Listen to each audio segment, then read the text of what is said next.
नमस्कार प्यारे बच्चों, आज हम जो है कक्षा 10 की विद्युत धारा का नेक्स्ट टॉपिक जो है वो पढ़ेंगे। और आज का जो टॉपिक है वो है विद्युत धारा का चुंबकीय प्रभाव, मैग्नेटिक इफेक्ट ऑफ करंट। इसके बारे में जानकारी लेंगे। सन 1820 में ऑरस्टेड ने एक प्रयोग किया था।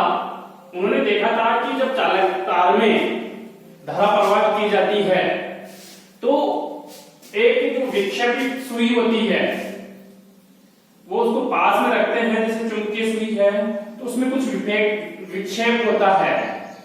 अर्थात सन 1820 में ऑरस्टेड ने एक प्रयोग किया जिसमें एक चालक तार में विद्युत धारा प्रवाहित की जाती है तो चालक तार के चारों ओर चुंबकीय क्षेत्र उत्पन्न हो जाता है।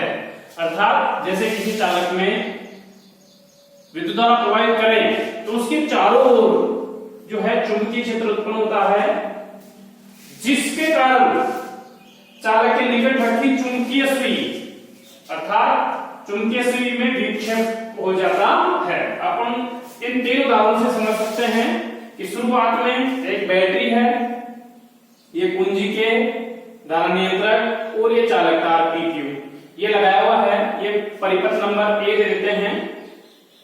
इस एक परिपथ में देखते हैं कि जब और ये विक्षेप ये सुई है तो अपने पास में जैसे इसमें इस समय विद्युत धारा जो है प्रवाहित नहीं हो रही है, उस समय जो है N और S पे सुई जो है अपनी NS दिशा में जो है एक जगह है, कोई विक्षेप नहीं हो रहा है।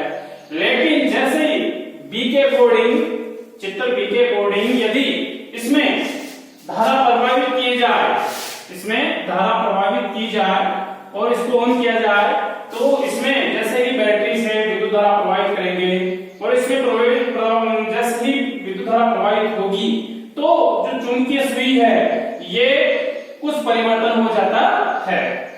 अर्थात आपने देखा कि पहले जैसे आपने ए भाग में आपने विद्युत धारा जो है प्रवाहित नहीं की, उस समय कोई विक्षेप नहीं था, लेकिन जैसे ही हम विद्युत धारा प्रवाहित करेंगे तो जो चुंबकीय सुई है उसमें विक्षेप हो जाता है।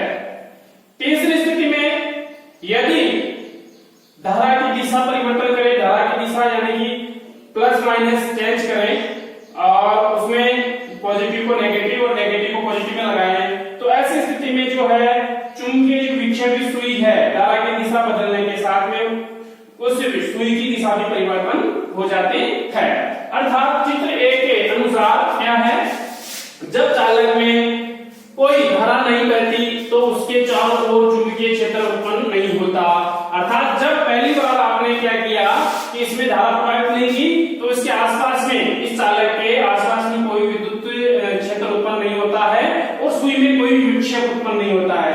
लेकिन जैसे ही चित्र बी में जब चालक में धारा प्रवाहित करते हैं तो चुंबकीय क्षेत्र में चुंबकीय क्षेत्र उत्पन्न होता है। फलस्वरूप क्या होता है, सुई विक्षेपित हो जाती है। बी चित्र में आपने देखा कि जैसे ही विद्युत धारा प्रवाहित करेंगे आपके सुई जो है विक्षेपित हो जाती है। क्यों होती है? क्योंकि धारा प्रवाहित करने पर चालक के चारों ओर चुंबकीय क्षेत्र उत्पन्न हो जाता है। फिर तीसरी स्थिति में देखा आपने कि यदि धारा की दिशा विपरीत कर दें तो चुंबकीय सुई में विक्षेप बदल जाता है। आपने देखा कि तीसरी स्थिति में सी की स्थिति में क्या है कि इस सुई की यानी कि बैटरी प्लस माइनस यानी कि दिशा धारा की दिशा बदलकर आपने जैसे धारा की दिशा बदली विक्षेपित सुई की जो पहले इस तरह से हो रही थी वो वापस विपरीत दिशा में आ गया। अर्थात इसका मतलब क्या है कि चालक में धारा प्रवाहित करने पर चुंबकीय सुई का विक्षेपित होना इस बात को देख करता है कि चालक के चारों ओर चुंबकीय क्षेत्र उत्पन्न होता है। और यदि चालक तार में धारा बढ़ाए, यदि मान लीजिए इसमें धारा का मान बढ़ाते हैं तो विक्षेप और कम अधिक होगा, और यदि आप इस सुई को चालक के नजदीक लेके जाए तो भी उसमें विक्षेप बढ़ता है। यही ऑरस्टेड का जो है वो नियम है जिन्होंने 1820 में प्रतिपादित किया था। यही है विद्युत धारा का चुंबकीय प्रभाव।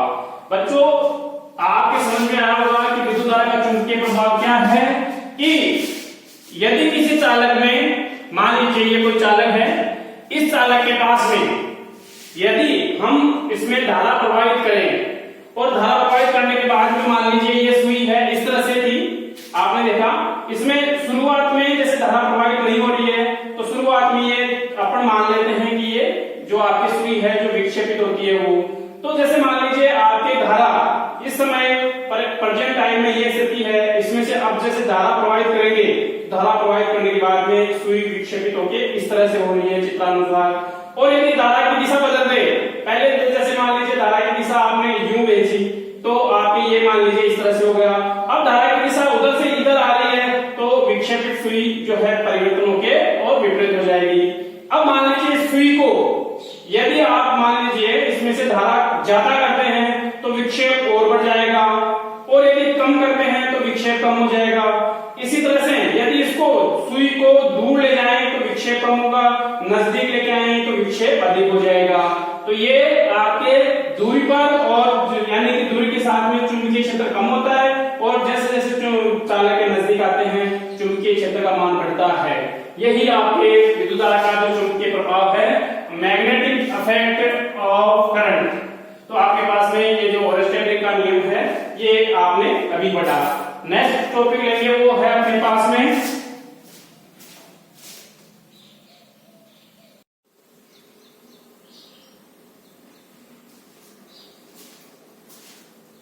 अभी हमने इससे पहले जो है ओरस्टेड का नियम पढ़ा था, जिसमें देखा था कि यदि किसी चालक तार में विद्युत धारा प्रवाहित करते हैं तो उसके पास में रखी चुंबकीय सुई विक्षेपित हो जाती है और उसका कारण था चुंबकीय क्षेत्र का। तो चुंबकीय क्षेत्र की अब जो है अपन दिशा किस तरह से होती है इसके बारे में पढ़ेंगे। तो चुंबकीय क्षेत्र की दिशा इसको अपन दो नियमों से कर सकते हैं। पहला है दक्षिणावर्त का पेच नियम और दूसरा है दक्षिण हस्त का नियम।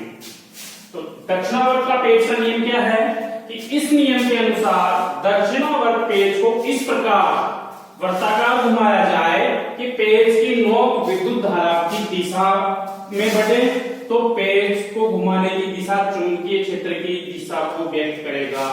अर्थात जैसे पेच है ये नोक है तो ये विद्युत धारा को प्रभावित करे और जैसे जो घुमा रहे हैं वो चुंबकीय क्षेत्र की दिशा को नोट करें। इसका मतलब अपन ये कह सकते हैं कि जैसे मेरे पास में ये पेच है, इसी पेच की बात कर रहे हैं अपन, तो जैसे मान लीजिए ये इस तरह से रखा हुआ है तो ये दिशा है वो विद्युत धारा की दिशा को जैसे मान लीजिए यूं जा रही है तो ये, और इसको जैसे जो घुमाओ विद्युत धारा की दिशा को तथा पेच को घुमाने की दिशा चुंबकीय क्षेत्र की दिशा को व्यक्त करे।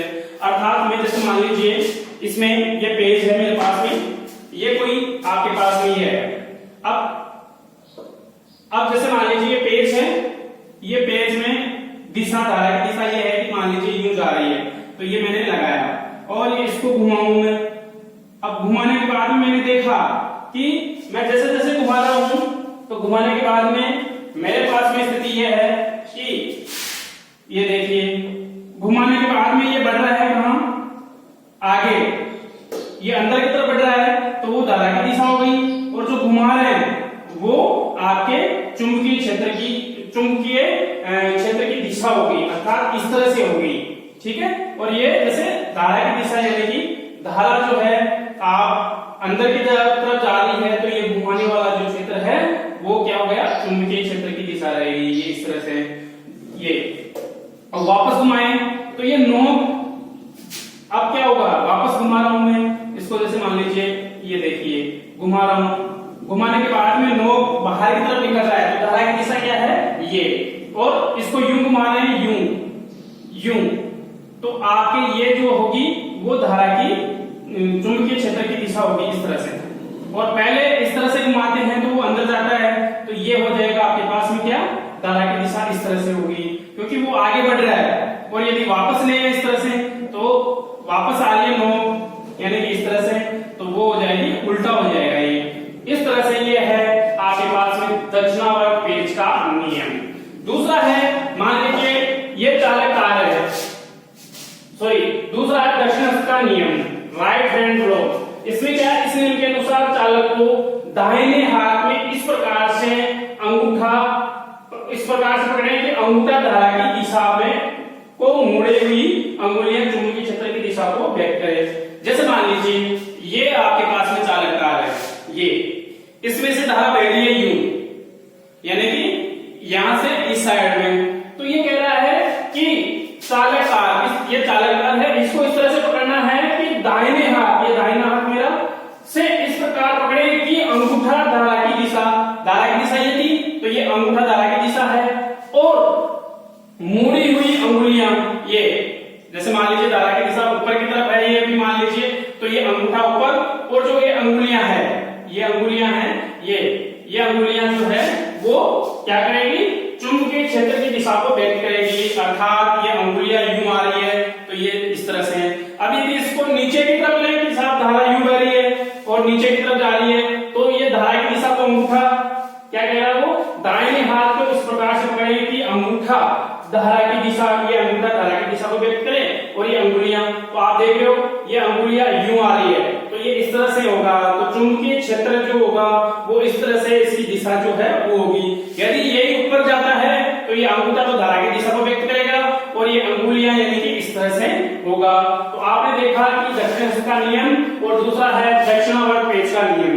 मैंने ये चीजें एक प्रैक्टिकल तौर पे बताई है मैंने, तो आप प्लीज थोड़ा ध्यान देके करिए और इनको एक प्रैक्टिकली तौर पे भी देखिए। एक पेज लेके किस तरह से अपन घुमाते हैं, तो जैसे जैसे पेज अंदर जाएगा मतलब वो धारा की दिशा को व्यक्त करेगा, और जिस तरह से घुमा रहे हैं तो वो चुंबकीय क्षेत्र को व्यक्त करेगा। Thank you.